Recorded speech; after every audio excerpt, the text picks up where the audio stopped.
আসসালামু আলাইকুম প্রিয় দেশবাসী। আমার এই ভিডিওটি দেশ এবং দেশের বাইরে থেকে যারা দেখছেন সবাইকে অনেক অনেক ধন্যবাদ। আশা করি আল্লাহর রহমতে আপনারা সবাই ভালো আছেন।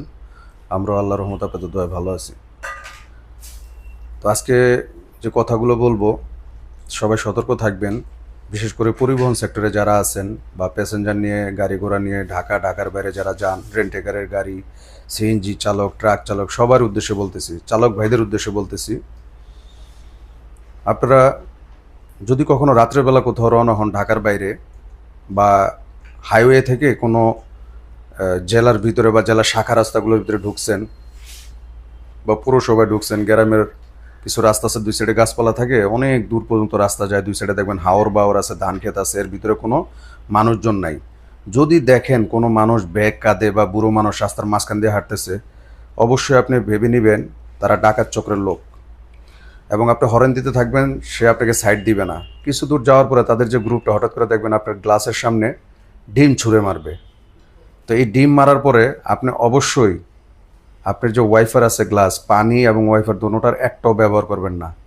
যদি ব্যবহার করছেন তো আপনি ওখানেই সব কিছু একদম কিছুই দেখতে পাবেন না। সোজা কথা, আপনার গ্লাসটা সাদা হয়ে যাবে পেস্টের মতো, একদম কিছুই দেখতে পাবেন না, গাড়ি আগায় নিতে পারবেন না। আর ওই অবস্থায় যদি তারা আপনাকে ব্যারিকেড দিতে চায় শরীর শুধু খালি হাতে, তারা তো পারবে না, তো আপনি গাড়ি টেনে যেতে পারবেন। আর যদি আপনি ডিম মারার পরে ওয়াইফার চালান তাহলে কিন্তু আপনি কিছু দেখতে পারবেন না, এতে আপনি ক্ষতিগ্রস্ত হবেন। আর যদি তারা গাছ কেটে ফেলে, ওখানে বাড়াবাড়ি করবেন না। আপনারা যদি খালি হাতে থাকেন তাদের সাথে পারবেন না, এটাই সত্য। আর যদি আপনাদের হাতে ওরকম কিছু থাকে তাদের সাথে লাগার মতো বা তাদের প্রতিহত করার মতো, তাহলে যাবেন। আদারওয়াইজ তাদের সাথে বাড়াবাড়ি করবেন না, কারণ তারা যে কোনো মুহূর্তে আপনাকে হয়তো একটা কোপ দিয়ে বসবে, গুলি করে বসবে।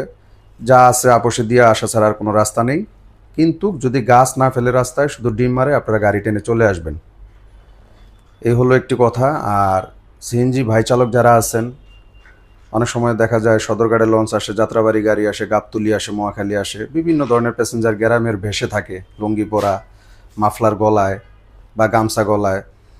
এদের থেকে সবাই সাবধান দেবে, কারণ এরা অনেক জায়গায় গিয়ে কী করে, গামছা গলায় পেঁচায় আপনার দেখা যায় যে যে ড্রাইভিং সিটে বসে থাকে তাকে মাইরা ফালায়া রাইখা তারপর গাড়ি নিয়ে চলে যায়। সাবধান।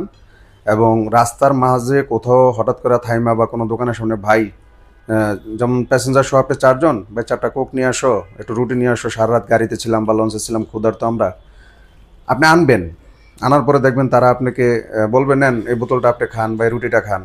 আপনি বোতল 4টা দিয়েছেন, কিন্তু তাদের কাছে আগেই বোতলের ভিতরে নেশা মেশানো থাকে, ওই বোতলটা চেঞ্জ করে দিবে, আপনি বুঝতে পারবেন না। কারণ এত কিছু খেয়াল করা সম্ভব না সারাদিন। এই চলার পথে এত কিছু খেয়াল করা সম্ভব না, অনেক কিছু মনেও থাকে না। আর ঢাকা শহরে তো বুঝেনি কেমন একটা ক্রিটিক্যাল জায়গা, অনেক চালাক মানুষই ধরা খাওয়া যায় এদের কাছে। তো যাই হোক, আল্লাহ আমাদের সবাইকে হেফাজত করুক, সাবধান থাকবেন। যদি তাদের আপনাকে খাওয়াইতে একান্তই মনে চায়, আপনি ডিরেক্টলি বলবেন, একটা লজ্জার কিছু নেই, যে ভাই আমাকে যদি খাওয়াইতে মন চায় আমার টাকাটা পেমেন্ট করে দেন, যদি আপনাকে আমাকে ভালোবেসে খাওয়াইতে চান। কিন্তু তাদের দেওয়া কোনো জিনিস আপনারা খাবেন না। এ হলো একটা। দ্বিতীয় কথা হলো, রাস্তার মাঝখানে হঠাৎ করে যে ভাই আমি একটু, আমার প্রকৃতির চাপ আসছে, একটু চাপান, আপনি আপনার জায়গা বুঝা গাড়ি থামাবেন। প্রয়োজনে বোতল দিয়ে দেবেন, বলে ভাই বোতলের ভিতরে আপনি প্রকৃতির কাজ সারেন, কিন্তু আপনি গাড়ি থামাবেন না, তারপরে ক্ষতিগ্রস্ত হওয়ার সম্ভাবনা থাকে। তো আমার এই ভিডিওটি যারা ধৈর্য সহকারে দেখছেন সবাইকে অনেক অনেক ধন্যবাদ। সবাই সতর্ক থাকবেন, ভালো থাকবেন, আমাদের জন্য দোয়া করবেন। ভিডিওটি দেখার জন্য আবারও বলছি সবাইকে ধন্যবাদ, এবং সবাই ভিডিওটি শেয়ার করে দিবেন, যেহেতু এটা একটা সতর্কতামূলক ভিডিও। সবাই ভালো থাকবেন, ধন্যবাদ। আসসালামু আলাইকুম রহমতুল্লাহ।